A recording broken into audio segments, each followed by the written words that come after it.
और बड़ी खबर आ रही है, बीजेपी प्रदेश प्रभारी का आज जयपुर दौरा। संभावित जयपुर दौरा। दोपहर 1 बजे जयपुर पहुंचेंगे अरुण सिंह। बीजेपी प्रदेश प्रभारी पार्टी मुख्यालय में 2 अहम बैठक लेंगे। शाम 4 बजे महामंत्री और मोर्चों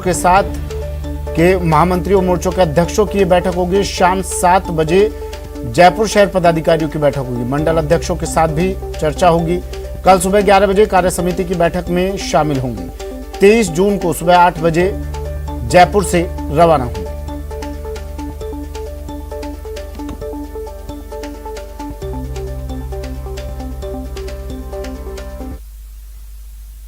वहीं बीजेपी के प्रदेश अध्यक्ष सतीश पूनिया ने गहलोत सरकार पर निशाना साधा। ये फर्क तो करना ही पड़ेगा कि एक तरफ कांग्रेस पार्टी है जो इतने वर्षों तक वंश के पीछे चली, दूसरी तरफ भारतीय जनता पार्टी है जो सामूहिक नेतृत्व और लोकतंत्र के आधार पर आगे बढ़ती है। मैं मानता हूं कि राजनीति में मतभेद हो सकते हैं, लेकिन हमारे यहाँ पार्टी का केंद्रीय नेतृत्व मजबूत है, पार्टी का संविधान मजबूत है और पार्टी अपने आप में एक सशक्त संगठन के नाते चलती है। उसका सब हम लोग अनुसरण करते हैं। तात्कालिक रूप से कुछ चर्चाएं मीडिया और सोशल मीडिया में मुखर होती हैं, पर भारतीय जनता पार्टी मुझे लगता है कि एक विराट ऐसा समुद्र है जो विचारधारा और संगठन के आधार पर आगे बढ़ता है। देखिए, मुझे लगता नहीं है कि जिस तरीके से कुछ तात्कालिक रूप से कुछ लोग अपनी इच्छा से कुछ बयान जारी करते हैं, लेकिन पार्टी की सेहत पर, पार्टी के संगठन पर, पार्टी के विचार को वो प्रभावित कर पाएंगे, ऐसा नहीं। और मैं कह चुका हूँ, एक लाइन में मेरा जवाब यही है कि पार्टी की बात पार्टी के फोरम पर कही जानी चाहिए, प्रामाणिकता से कही जानी चाहिए। आज नेतृत्व का न तो कोई मसला है न चुनाव है, और जब योग्य समय होगा, केंद्रीय नेतृत्व सक्षम है, पार्लियामेंट्री बोर्ड सक्षम है, किसको नेता तय करता है, जिसको भी तय करेगा हम उसके पीछे चलेंगे। कल को मान लीजिए रविंद्र श्रीमाली जी को तय कर देंगे तो हम इनकी जिंदाबाद लगाएंगे। तो जो पार्टी का नेतृत्व है वो तय करेगा, इसलिए इस समय इन बयानों की कोई प्रासंगिकता नहीं है। पर राजस्थान में जैसे आपने कहा कि वेंटिलेटर नहीं, वेंटिलेटर से भी ज्यादा विकट स्थिति में है कांग्रेस पार्टी, क्योंकि हम सब ने देखा कि कश्मीर से कन्याकुमारी तक भ्रष्टाचार, अराजकता, वंशवाद, जातिवाद, इन तमाम मसलों के आधार पर कांग्रेस पार्टी को देश की जनता ने नकार दिया। और भारतीय जनता पार्टी को मैंडेट इसलिए दिया कि भारतीय जनता पार्टी ने जनधन, उज्ज्वला, आयुष्मान, आवास, श्री राम जन्मभूमि, अनुच्छेद 370 तमाम बातों का, वैचारिक मुद्दों का समाधान किया और इसलिए भारतीय जनता पार्टी पसंद बनी। आज राहुल गांधी, प्रियंका गांधी की कांग्रेस, इसके आगे वाड्रा की कांग्रेस, ये ट्विटर खेलती है। लोगों की जन समस्याओं से कोई सरोकार नहीं है।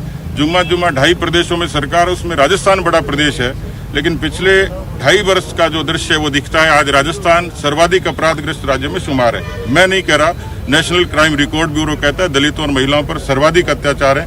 आप देखते हो, मैं पिछले दिनों उदयपुर का भी एक वीडियो देखा, इकबाल खत्म हो गया। बेरोजगार लगातार वर्चुअल भी धरने पर हैं।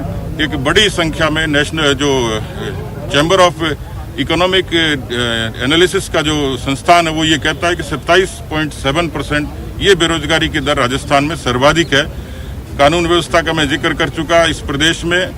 तो कुल मिलाकर कांग्रेस पार्टी, विकास के काम ठप हो गए, चाहे शहर का हो चाहे ग्रामीण विकास हो, लेकिन पिछले 2.5 वर्षों में कांग्रेस के अंदरूनी झगड़े का, जब आप लोग कई बार सवाल करते हैं कि बीजेपी और कांग्रेस में झगड़े में फर्क क्या है, पीसीसी के चीफ को, पीसीसी के अध्यक्ष को बर्खास्त किसने किया? कांग्रेस पार्टी ने अपने पीसी के चीफ को बर्खास्त किया। डिप्टी चीफ मिनिस्टर को बर्खास्त किसने किया? हेमाराम, उनके वरिष्ठ मंत्री धरने पर क्यों बैठते हैं, इस्तीफा क्यों देखते हैं, भरत सिंह जी चिट्ठी क्यों लिखते हैं? ये तमाम बातें जो कांग्रेस को कमजोर करती हैं, और कमजोर सरकार का असर सीधे सीधे गवर्नेंस पर पड़ता है, और वो गवर्नेंस के कारण राजस्थान की जनता का हित हुआ है।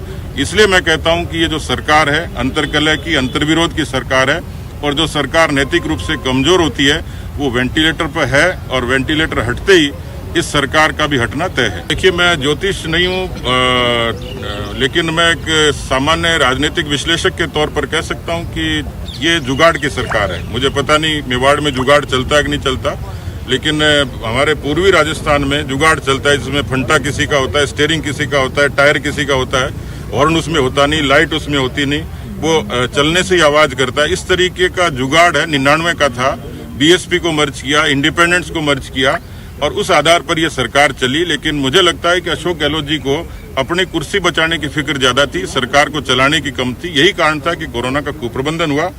इसलिए कांग्रेस के भीतर जो असंतोष है वो एक संकेत निश्चित रूप से दे रहा है कि राजस्थान कहीं मध्यावधि चुनाव की तरफ तो संकेत नहीं कर रहा।